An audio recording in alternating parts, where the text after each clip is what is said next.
Bismillahirrahmanirrahim. Alhamdulillahi rabbil alamin. Wassalatu wassalam ala al-mab'uthi rahmatan lil alamin. Nabiyyina wa habibina wa qudwatina Muhammad ibn Abdullah wa ala alihi wa sahbihi wa man sara ala nahjihi wahtada bihadihi wastanna bisunnatihi ila yaumiddin. Amma ba'du. Muslimin dan muslimat, para jemaah, para pencinta ilmu, pencinta Al-Quran dan Sunnah, Assalamualaikum warahmatullahi wabarakatuh. Alhamdulillah, syukur kita kepada Allah Azza wa Jalla kerana dengan limpah kurnianya dapat kita teruskan pengajian kita dalam tafsir surah Al-Mulk, surah yang ke-67, juzuk yang ke-29. Ayat yang kita akan baca ini ayat 12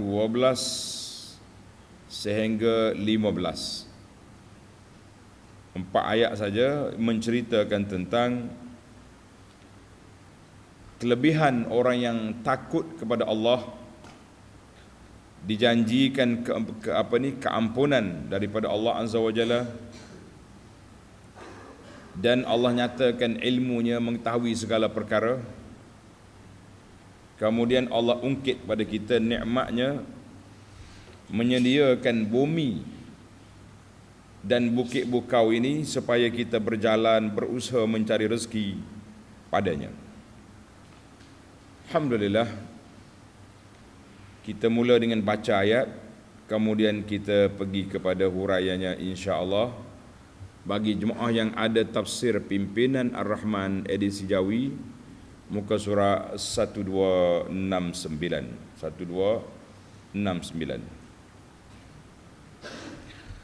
A'udzu billahi as-sami'il 'alim minasy syaithanir rajim. Innal ladzina yakhshawna rabbahum bil ghaib lahum maghfiratun wa ajrun kabir. Wa asirru qawlakum aw ijharu bih innahu alimun bidhatis sudur. Ala ya'lamu man khalaq wa huwal latiful khabir. Huwal ladzi ja'ala lakumul arda dhalula famshu fi manakibiha wa kulu min rizqih wa ilaihin nusyur. Balik kita kepada huraian ayat.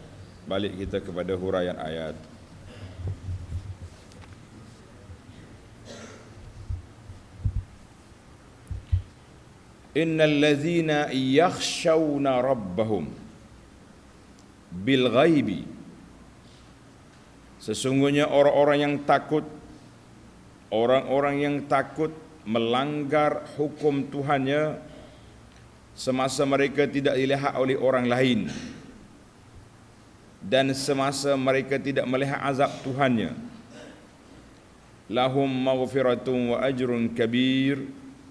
Mereka beroleh keampunan dan pahala yang besar.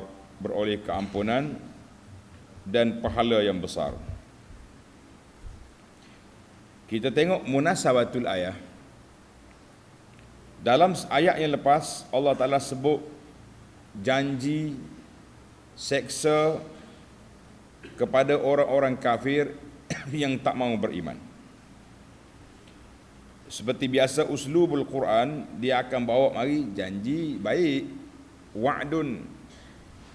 Pelajar tulis wa'dun, waw ain dal, itu janji baik, syurga, nikmat. Kalau waw ain ya dal, wa'idun, itu janji seksa bagi orang yang derhaka. Sebab tu dia kata wa'dun wa wa'idun. Tambah ya besar tu lain makna dia. Dalam ayat yang lepas juga Allah dah sebut tentang kedudukan orang yang jahat, orang yang celaka, al-fujjar. Ayat ini Allah Ta'ala sebut halatas su'ada al-abrar. Orang-orang yang bahagia, orang yang bertuah, orang yang mendapat kebahagiaan dan kesenangan di akhirat. Alhamdulillah. Itu gaya Quran, dia panggil uslub Quran. Dia akan bawa dua-dua. Mau pilihlah nak mana. Awak pilih sendiri. Pilihan di tangan anda. Kita akan pilih Allahumma ja'alna min ahlil jannah. Ya Allah, jadikan kami semua ni dari kalangan ahli syurga. Kemudian siapa dia orang ni? Tengok ayat. Innal ladzina yakhshawna rabbahum bil ghaib. Sesungguhnya orang yang takut kepada Tuhannya, takut melanggar hukum Tuhannya semasa mereka tidak dilihat oleh orang. Mana waktu tak ada orang pun kita tak buat benda maksiat, tak buat. Jangan kata warak depan orang ya. Tak ada orang gomo lah. Depan orang ni warak kata orang. Berjalan pijak semut tak mati. Punya beraluhnya dia. Kan? Oh, tak ada orang, gajah pun dia lanyak. Itu dia panggil ibaratnya begitu. Mana waktu depan orang warak, zikir, tangan tu bergerak dengan berzikir. Waktu tak ada orang, tangan ni duduk serik-serik cari tari yang gelek. Na'udzubillah. Itu dia panggil contoh. Maka Allah Ta'ala sebut ni yakhshawna akan diterjemah dengan bahasa Melayu takut. Al-khawf, tanda ni pelajar. Khawf bahasa Melayu kata takut juga. Tapi dia mempunyai perbezaan yang ketara. Kata di ahli bahasa, ahli tafsir kata apa? Al-khasyatu, tanda pelajar, al-khasyatu khawfun yashubuhu ta'zim. Kalau kata khasyah, takut serta dengan membesarkan, mengagungkan Allah. Itu makna khasyah.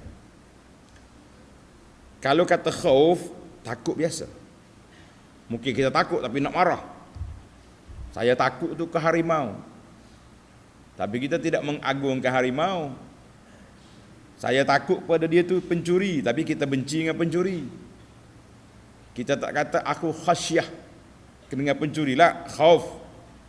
Mana khauf, takut biasa. Kalau kata khasyah, apa makna khasyah? Asyaddu minal khaufi wa akhassu minhu. Jadi dia kata khasyah ini lebih tinggi darjat daripada khauf biasa. Takut biasa, takut naluri biasa itu. Tapi kalau kata khasyah, khauf maqrunun bi ma'rifatin. Takut dengan ilmu, dengan perasaan, dengan pengetahuan kita tentang keagungan Allah. Itu dia panggil khauf maqrunun bi khasyatin, bi ma'rifatin. Jelaslah kepada kita nak faham tentang beza antara khauf dengan dengan khasyah. Mana khasyah ni lebih tinggi. Allah Ta'ala sebut sini, innal ladzina yakhshawna rabbahum. Orang yang betul-betul takut pada Allah Ta'ala. Jadi kita takut Allah Ta'ala, takut pada kemurkaannya, dan kita mentakzimkan Allah Ta'ala kerana dia Tuhan kita. Kita muliakan Allah Ta'ala dengan kemuliaannya, dan kita akur kepada keputusan Allah Ta'ala kerana dia yang berkuasa. Itu dia panggil khasyah. Tapi kalau kata takut, jangan samakan takut pada Allah dengan takut kepada harimau, serigala, ular, perampok, penjahat lah. Itu takut, tapi ini khasyah.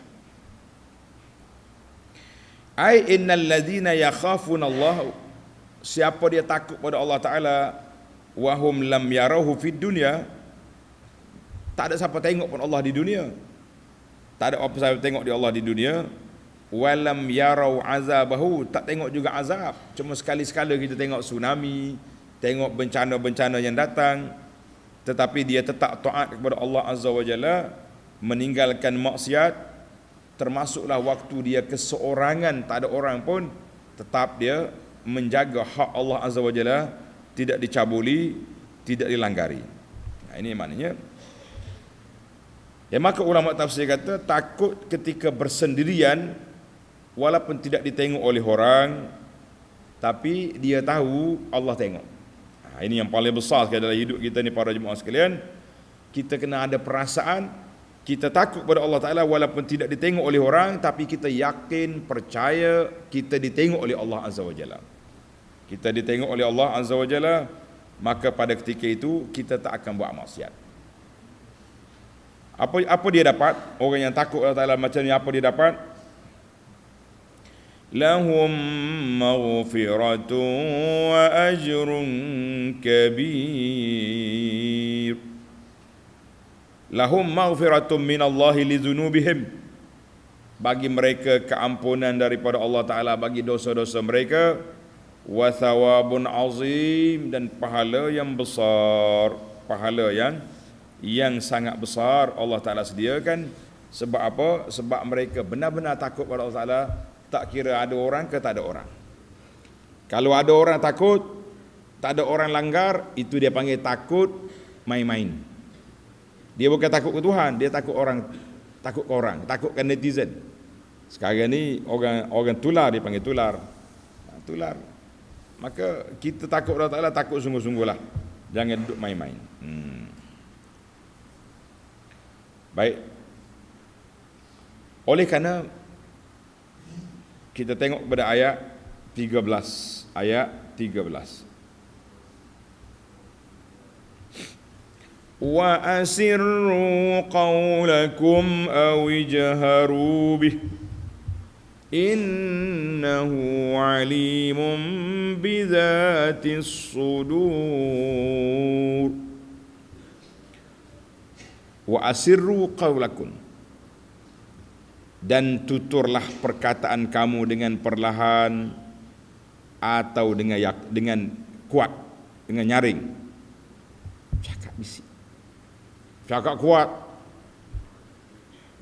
Sama sahaja keadaannya kepada Allah Azza wa Jalla. Bagi Tuhan kamu berbisik ke, kamu bertempik ke, kamu melaung ke, sama je bagi Allah Ta'ala, dia dengar belakang. Bahkan pendengaran Allah Ta'ala bukan dengar biasa. Innahu alimun bidzatis sudur. Innahu alimun bidzatis sudur. Bahkan kerana sesungguhnya Allah amat mengetahui akan segala isi hati yang terkandung dalam dada. Tengok munasabatul ayah dulu, munasabah ayah. Lamma kanatil khasyatu minal af'alil batinah. Sifat takut itu sifat yang ada dalam hati. Kita kata khasyah ni fil qalbi, hati kita tu takut. Setiap orang boleh dakwa, oh saya takut Allah Ta'ala. Kenapa pucat yang muka tu? Takut ke Tuhan? Kita tengok muka dia apa macam muka wali. Dia dakwa dia takut ke Tuhan. Qala mukhawifan lahum bi'ilmihi, maka ayat ini Allah peringatkan kepada kamu, jangan duk dakwa dengan dakwaan palsu. Mengaku takut ke Tuhan tapi langgar perintah Allah. Jangan. Nadiban ila muraqabatihi, Allah Ta'ala juga peringatkan kita supaya ingat kita di bawah pemerhatian Allah Azza wa Jalla sentiasa, supaya kita jangan terpedaya dengan halim, dengan sifat Allah Ta'ala yang lemah lembut, sifat Allah Ta'ala yang kasih sayang, sifat Allah Ta'ala yang pengampun. Jangan terpengaruh. Memang Allah Ta'ala bersifat dengan rahim, ghafur, tapi kalau langgar perintah Allah, tidak ada sifat itu pada kamu. Allah Ta'ala akan gunakan sifat dia yang lain, Jabbarul Muntaqim. Maka Allah kata mu takut, jangan berpura-pura, takut biar sungguh-sungguh. Sebab apa? Tengok, sesungguhnya tutur kata kamu, termasuklah perbuatan kamu, perlahan atau nyaring, sama je bagi Allah. Allah Ta'ala tahu, yang dalam dada lagi, dalam hati lagi Tuhan tahu.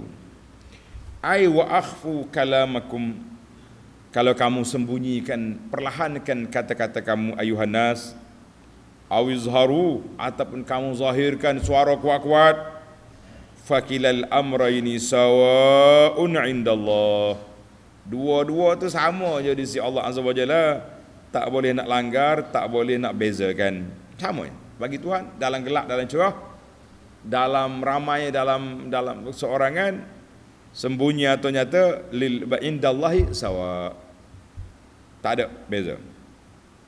Fala yakhfa ali syai'un mimma tusirrunahu aw tajharunahu min aqwal, tak ada benda yang membezakan. Ayat ini pelajar tanda ditafsir dengan ayat suratul Ra'di ayat 10, sawa'um minkum man asarral qawla wa man jahara bihi.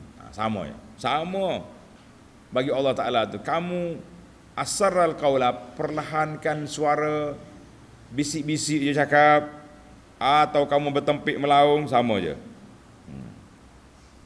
Satu lagi ayat yang sama, surah Taha ayat 7, wa in tajhar bil qaul fa innahu ya'lamus sirra wa akhfa. Wa in tajhar bil qaul, kalau kamu zahirkan perkataan, sama ya bagi Allah Ta'ala. Yang kamu sembunyi dengan yang kamu nyata serupa je, tak ada beza-beza. Allahu Akbar. Innahu alimun bidhatis sudur. Ai inna Allah zu ilmin balighin tam. Allah Ta'ala mempunyai ilmu yang sempurna, yang lengkap. Apa yang ada dalam hati hamba-hamba dia, minal aqaid, pegangan dia, simpulan iman. Dia beriman sungguh ke tidak? Adakah iman dia seperti Ahlus Sunnah wal Jamaah yang mengikut salafus salih, mengisbatkan apa yang Allah Ta'ala kata, ataupun tak berani nak kata hak Tuhan kata, dia kata hak falsafah kata, lain. Jadi kita letak dari sudut akidah, kita berpegang dengan apa yang dipegang oleh Nabi sallallahu dan para sahabat salafus salih. Wan niat kita buat ni, segala benda yang kita buat, niat kita nak apa? Kerana Allah Ta'ala atau kerana orang, menunggu-nunggu dipuji dan dipuja. Wal asrar wal khawatir, segala rahsia lintasan hati, allati lam yutakallam biha, lintasan hati ni hak kita duk khayal, tak cakap pun Tuhan tahu dah. Fama takallama bihi insanu sirran aw nataqa bijaran aw la, kalaulah hak sembunyi Tuhan tahu, yang dalam hati pun Allah Ta'ala tahu, apa yang kamu zahir, apa yang kamu cakap lagi tahu. Jawabnya sama je bagi Allah. Kita sedut fikir, bagi Allah Ta'ala sama je. Yang kamu cakap, yang kamu tak cakap, yang kamu khayal, yang kamu keluarkan perkataan, sawaun indallahi azza wa jalla, ilmu Allah Ta'ala serupa ya, tak ada beza. Baiklah, kita pindah kepada ayat 14. Ala ya'lamu man khalaq, tidakkah Allah yang menciptakan sekalian makhluk itu? Makhluk ni Allah yang buat. Wa huwal latiful khabir, sudah pastilah dia mengetahui segala-galanya. Sedang Allah amat halus urusan tadbirnya, lagi amat mendalam pengetahuannya. Ingat baik-baiklah.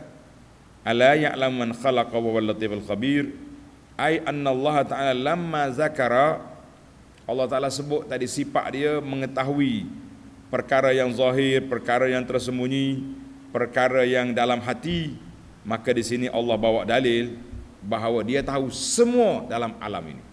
Hak dalam bukit ke, dalam bumi ke, dalam tanah ke, dalam batu ke, dalam kayu, di bawah pengetahuan Allah Azza wa Jalla, tidak ada yang tersembunyi bagi Allah. Maka marilah ayat Quran ini. Ala ya'lamu man khalaqa wa huwal latiful khabir. Allah, wa kaifa yakhfa alaihi, bagaimana kita nak kata Tuhan tak tahu? Wa huwa khalaqa, Allah Ta'ala yang menciptakan segala benda. Wa huwal alimu bidaqaiqil asya, Allah Ta'ala tahu segala perkara. fayudabbiruha wa yasuquha, dia susun, dia atur, kan? Kita pun tak perasan kadang-kadang. Tengok makhluk-makhluk yang kecil, orang panggil ulak dalam batu, ulak dalam kayu, cacing dalam tanah, pun bajet makanan dia cukup. Sekali kita kurung dalam sangkar, mati kering kawan tu. Sebab awak bagi makanan tak cukup. Allah bagi kepada makhluk-makhluk dia makanan yang cukup, kita saja tak cukup. La ilaha illallah Muhammadur Rasulullah. Maka ayat ini kata ulama tadabbur, Allah Taala beri peringatan kepada mimbabit tanbih bil adna alal ala. Kalau hak dalam dada pun Tuhan tahu, hak dalam hati Tuhan tahu, hak zahir lagi tahu. Supaya kita insaf. Bagi Tuhan sama je, yang zahir yang batin. Cuma bagi kita nak suruh kata Tuhan ni sifat dia mengetahui. Hak zahir kalau dalam hati pun dia tahu, bagaimana pula hak dalam luar hati? Sudah pastilah Allah Taala mengetahui segala perkara. Jadi kita kena insaf, kita kena sedar Allah Taala ciptakan segala perkara, segala makhluk, maka dia mengetahui di manakah makhluk itu berada. Baik para jemaah sekalian, kita pergi kepada ayat yang terakhir dalam CD ini. Huwallazi ja'ala lakumul arda zalula. Allah yang menjadikan bumi bagi kamu mudah digunakan. Kalau kata zalul tu mudah nak guna. Zalul mudah nak guna. Sama ada bumi senang kita nak pijak jalan. Kalau hayawan-hayawan ternakan, pelik hayawan ternakan ni. Beribu ekor kambing, seorang yang gemala dia. Dia boleh tarik kambing ikut dia balik ke kandang. Kita kata subhanallah. Besarnya gajah. Gajah kecil ke besar? Kecil. Manusia boleh naik cot atas kepala dia, dengar kata dia, gajah bawa aku pergi sana sini. Kecil pada gajah siapa? Unta, kecil sikit. Unta boleh naik jalan sana sini. Hak kecil sikit. Kuda sama. Maknanya zalul, Allah Ta'ala permudahkan segala perkara ini bagi kita. Ya Rabbi, ya Subhanak, Subhanaka ya Ilahi. Allah Ta'ala permudahkan segala perkara. Allah Ta'ala kata apa ni? Allah jadikan bumi mudah digunakan. Tengok munasabatul ayah. Lamma daraballahu subhanahu lahum bi khalqi anfusihim. Allah Ta'ala bagi cerita kepada kita, Allah yang menciptakan kamu, hai manusia, menjadi dalil kepada keesaan dan kekuasaan Allah Azza wa Jalla. Kemudian Allah Ta'ala bagi tahu pada ayat ini, Allah Ta'ala aku buat bumi untuk kamu. Yang kamu duduk atas bumi. Tadi aku cerita kamu, sekarang ni aku cerita bumi. Ini adalah merupakan ma'al minnah. Ini anugerah daripada Allah Azza wa Jalla. Allah ungkit pada kita supaya kita insaf, supaya kita sedar bahawa aku jadikan bumi zalula, mudah kamu nak gunakan. Ai salihatun lisyri, mudah untuk kita berjalan, mukhrijah li alzaqihim, dan sumber rezeki makanan kamu berada di bumi ataupun di dalam bumi. Kalau ubi dalam bumi, hak lain atas bumi. Allahu akbar. Maka di sinilah Allah Taala sebut kepada kita, huwallazi ja'ala lakumul arda zalula, ay muzallalatan muwatta'atan, mudah nak berjalan, mudah nak guna. Tatamakkanuna minal intifa'i biha, kamu boleh ambil manfaat dengan bumi ini, berjalan di atas dia, berjalan sana sini, korek dalam dia, cari benda. Semua itu Allah Ta'ala buat untuk kita. Allahu akbar. Kemudian Tuhan kata apa? Famshu fi manakibiha, maka berjalanlah kamu di merata-rata ceruk rantaunya. Famshu fi jawanibiha wa nawahiha, jalan. Bermusafirlah kamu ke negara-negara, ke benua-benua yang lain untuk mencari rezeki. Alhamdulillah. Cuma ulama tafsir cari makna manakibiha. Dalam terjemahan kata apa tadi? Merata ceruk. Dia kata manakibiha ai turuquha wa fijajuha. Lorong-lorong, jalan-jalan itu dia panggil manakibiha. Maka mau berjalan lah atas jalan dia pergi ke mana-mana. At-turuq wal fijaj itu mana manakib. Famshu fi manakibiha, lalulah ikut jalan-jalan, pergi cari rezeki, cari ilmu, cari kawan, cari teman, boleh ya. Satu. Yang kedua, wa kulu mir rizqih, dan makanlah dari rezeki yang dikurniakan oleh Allah kepada kamu, yang direzekikan. Jadi ada juga ulama kata manakib makna bukit bukau. Tu dia awal. Fa fussiratil manakibu bil jibal. Ada kata manakib itu bukit. Sebab kalau kita kata bahu, mangkib bahu kita ni ada atas sekali. Jadi atas bumi pun ada bukit. Lah ni orang naik bukit ke tidak? Oi. Kita ni rasa pelik ada bukit. Orang Afghanistan. Kaji dengan nama Afghanistan. Hodok sebab besar tu. Puak dia rumah di atas bukit. Sebab tu masa perang dengan mereka, dia cari tak jumpa, dia panggil Tura Bora. Kaji dengar. Budak-budak tak dengar ni. Zaman perang dulu. Tura Bora, duk cari orang tu, cari orang ni.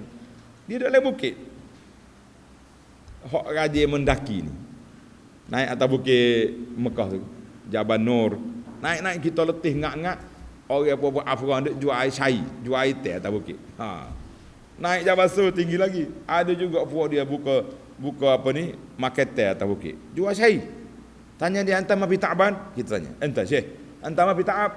Oi, dia kata baiti fawq jabal. Dia duduk atas bukit, dia tunjuk ni. Rumah aku atas bukit lagi. Allah Taala buat lutut dia molek. Lutut kita tak gerak dah. Dah nak naik tangga pun tak mampu. Kita kata masya-Allah tabarakallah.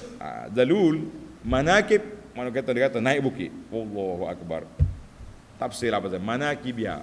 Pasal tu Tuhan kata ayat ini kata zalulan famshu fi manakibiha. Zalul tu bukit sama. Pergi naik pakai atas bukit, pergi naik. Allah. Masya-Allah tabarakallah. Tapi ingat, ayat ini ditutup dengan wa ilaihin nusyur. Dan ingatlah, mau berjalan atas muka bumi ni, berjalan atas langit, atas udara, terbang berjalan atas air, ingat kepada Allah jualah tempat kembali kamu sesudah dibangkitkan hidup semula. Ingat molek. Maka hargailah nikmatnya dan takutilah kemurkaannya. Hargailah nikmatnya dan takutilah kemurkaannya. Allah Ta'ala ingat balik, apa mu nak berjalan sana sini, wa ilaihin nusyur, kamu akan dikembalikan hidup semula depan Allah Azza wa Jalla. Jadi ayat ni macam break. Tarik handbrake. Lepas pada disuruh kita berjalan, suruh cari rezeki, suruh menggambar sana sini, last sekali Tuhan kata, mu balik semula kepada aku. Membawalah amalan apa yang kamu nak bawa. Aku akan hisap dan aku akan hitung perjalanan yang telah kamu lalui untuk dibalas dan untuk diselesaikan masalah. Alhamdulillah para jemaah sekalian, tamatlah perbincangan kita secara ringkas-ringkasnya kepada ayat 12 sehingga 15. Al-an, sekarang nantaqil, kita berpindah kepada al-fawaid at-tarbawiyah. Faedah dari sudut pendidikan. Faedah dari sudut pendidikan dan juga faedah dari sudut al-lataif wal ilmiyah. Yang pertama, tanda yang pertama, innal ladzina yakhshawna rabbahum bil ghaib.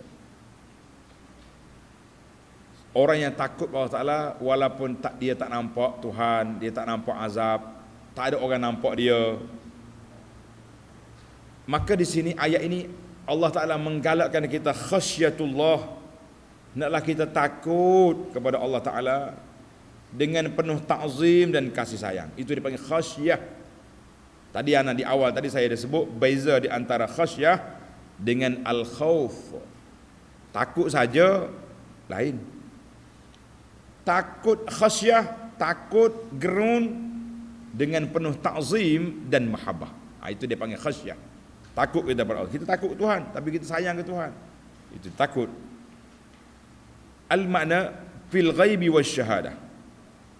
Ketika kamu terang-terang ke duduk seorang, ataupun ketika kamu duduk ramai-ramai, kena takut. Zahir dan batin. Jadi fa inna aksaran nas, ada setengah orang ni dia takut ke Tuhan waktu zahir je. Waktu batin tak ada orang, lain macam. La. Kita kena letak dalam hati kita takut Allah Ta'ala ketika zahir, dan ketika tak nampak, ketika batin kita kena letak. Jadi barulah kita dapat lahum maghfiratun wa ajrun kabir. Banyak kali dah anda baca hadis yang Nabi kita sallallahu alaihi wasallam beritahu, orang yang kehilangan pahala di akhirat esok, ingat dah hadis tu? Amalan banyak, zahirnya nampak macam wali besar dia ni. Anak moget dia cium kepala, cium paha kaki cium. Tapi bila tak ada orang, dia buat maksiat secara senyap-senyap. Ini bahaya. Orang ni sampai ke akhirat esok bawa pahala amsal jibali tuhamah, tapi pahala dia bawa jadi haba'an mansura, sebab dia tak takut pada Allah Ta'ala ketika dia sembunyi. Allahumma ja'alna, ya Allah jadikan kami ini, anugerahkan kepada kami ini sifat khasyah, takut kami kepada Allah Ta'ala ketika zahir dan batin, ketika tersembunyi dan ketika nyata, dengan penuh ta'zim dan mahabbah. Amin ya rabbal alamin. Faedah yang kedua, wa asirru qawlakum aw ijharu bi. Kamu sembunyi perkataan kamu atau kamu zahirkan. Ayat ini khitabun 'amun li jami'il khalqi. Ayat ini Allah Ta'ala tujukan kepada semua makhluk dalam semua perbuatan. Dalam semua perbuatan. Sebab apa? Supaya kita sentiasa ingat perkataan kita, perbuatan kita sama je bagi Allah Ta'ala, sama ada kita zahir atau kita sembunyi. Jadi amaran keras ayat ini kepada manusia supaya jangan buat perkara yang dimurkai oleh Allah Azza wa Jalla. Macam kita dengan makhluk ni lain. Bos ada bos? Tak ada. Hanya pakat buah ya dalam pejabat. Tahu kerja dah. Nah, waktu duk main game hok ni macam-macam. Bos nak sapar tu. Orang duk tunggu warak. Tak ada. Hok ni pegang kertas, hok ni buka komputer. Itu dengan makhluk dia tak tahu. Itu pun dia percaya juga dengan CCTV. Jangan. CCTV pula dah percaya. Tapi kita dengan Allah Azza wa Jalla tidak ada tempat, tidak ada ruang, tidak ada masa. Kita kena sentiasa yakin Allah Ta'ala tengok kita, Allah Ta'ala perhatikan segala perbuatan kita. Maka itulah orang panggil break yang paling besar sekali apabila manusia ini mengenali Allah Azza wa Jalla. Bila Allah kita tahu, kita kenal Allah, maka ketika itulah kita tak akan berani untuk melanggar perintah Allah Azza wa Jalla. Baik. Perkara yang ketiga ataupun faedah yang ketiga, al-faidatu as-salisah. Masih lagi dalam ayat yang huwallazi ja'ala lakumul arda zalula famshu fi manakibiha wa kulu min rizqih. Jadi kata para ulama, Allah Ta'ala perintah, famshu, aku jadikan kamu bumi, pergi berjalan. Adakah ini arahan wajib ataupun arah ini berbentuk al-ibahah, harus? Maka di sini ulama mengatakan al-amru lil ibahah. Arahan itu harus. Mana boleh pergi kerja kalau kamu nak kerja. Kamu boleh pergi mengembara kalau nak mengembara. Kalau tak mau mengembara, nak i'tikaf di masjid, duduklah, tak salah. Yang kata awak berdosa ni sebab tak pergi berjalan, tak ada orang kata. Tapi kalau kita duduk i'tikaf di masjid, terbiarnya isteri dengan anak-anak di rumah, tak ada makanan, tak ada pendidikan, tak ada berdosa. Bukan tempat sini. Pergi balik rumah tu. Bini nak kasih sayang, anak-anak nak makanan, contohnya, pergi tanggungjawab. Jangan. Maka itu dia panggil amrun lil ibahah, imtannallahu ala ibadihi. Allah Ta'ala bagi peringatkan tentang nikmat dia kepada hamba-hamba dia. Mu jangan lupa, yang beri nikmat ni aku, yang beri nikmat ni aku. Maka di sini ulama juga mengatakan yang bagi insan an yakula min amali yadihi. Sepatutnya manusia tu dia makan daripada hasil kerja buat dia. Wa yata'affafa 'anis su'al. Jangan duk minta-minta. Wa an yaktasiba wa yattajira. Pergi kerja, pergi berniaga. Habis kita pegawai-pegawai kerajaan yang pergi pejabat ni tak masuk? Masuk. Berat juga kerja pejabat ni. Pagi pukul 9 pagi keluar rumah dah, pukul 7 pukul 5 baru habis. Kena jam, kena apa lagi dah. Walaupun duduk dalam bilik sejuk, tapi kerja tu penat. Jadi kita kata yang pentingnya mu jangan duduk tunggu cokor, tunggu orang habis sedekah, pergi buat kerja. Buat kerja, pergi cari makan. Jangan tunggu orang mari suak di mulut, jangan. Allahu akbar. Baiklah, yang keempat Allah kata apa? Huwallazi ja'ala lakumul arda zalulan famshu manaki wa kulu min rizqihi. Ayat sama tapi cara mencari faedah tu. Annal Islam ya'muru bi kulli taqaddumin nafi'in. Islam telah mengajar kepada kita supaya kita utamakan apa saja yang memberi kebaikan kepada umat. Nggih. Bi kulli taqaddum kemajuan teknologi yang baik-baik kita ambil. Sebab itulah Allah Ta'ala perintah pergi cari rezeki. Tak pada bawah manakib, pak atas bukit pergi cari. Jangan duduk tunggu ya orang datang rezeki mari bergolek, tidak. Jadi kena pergi cari rezeki. Wan nasu yakhtalifuna fi suluki. Manusia itu berbeza-beza tentang cara dia. Sebab-sebab nak dapat rezeki berbeza. Ada orang rezeki dia pejabat, ada orang rezeki dia berniaga, ada rezeki dia bercucuk tanam. Jadi macam-macam rezeki, pertukangan. Yang pentingnya abwabul arzak, pintu-pintu rezeki itu luas, tak sama. Tak sama. Ana tengok ramai sahabat-sahabat kita mengaji sama, semua mengaji agama belaka, daripada budak sampai ke universiti. Mengaji fakulti syariah, fakulti hadis. Balik-balik dia kata, maaf Syekh, ana tak nak kerja dengan kerajaan, tak kerja dengan swasta. Habis nak kerja apa? Akan ana kerja dengan ana sendiri. Saya toke, saya bos. Dia kerja. Kerja buat kebun, jual baju, buat restoran, tapi dakwah kuat. Dia kata dengan ni saya nak dakwah lebih sebab saya tak ada borang cuti. Cuti di tangan saya. Orang ajak gimana? Mau kita pergi dakwah tengok orang susah di mana saja. Pergi dia. Mudah. Hak lain ni kok tersipu-sipu malu. Saya ni payah nak ambil cuti. Tengah awal tahun ni baru masuk banyak kerja. Tak boleh nak kata. Ada orang muda, ada orang payah, ada orang yang memang sekerja tak bercuti pun ada pakai cuti bodoh gitu ya. Ada juga perangai lah gitu. Jadi kita mengatakan Islam ini indah. Jadi alhamdulillah buku keindahan Islam yang saya terjemahkan, ini bukan tulisan saya ni. Ini kita terjemahkan daripada Syekh Arab yang tulis. Kita kata buku ni sangat cantik, sangat menarik, comel. Tuan-tuan baca dia, kita rasa puas hati insya-Allah. Sebab dalam ni kita akan cerita tentang indahnya Islam tu dari pelbagai sudut. Dari sudut akidahnya, dari sudut ibadatnya, dari sudut keluarganya, dari sudut politik pun ada. Macam politik tu kena faham. Dia kita bincang tentang apa? Politik dalam negara Islam. Kalau baca ayat ni dalam negara demokrasi, letih. Ini setengah orang ni dia hantar saya, Ustaz, kenapa ni? Kata betul hadis tu. Tapi untuk ni fil khilafah, dalam negara khalifah, rakyat cara ni. Baik, mari demokrasi dia guna ni juga. Tak boleh lawan kerajaan juga, tak boleh mengundi. Baik, habis boleh ke kafir lah merintah negara kita. Ini kena cerdik.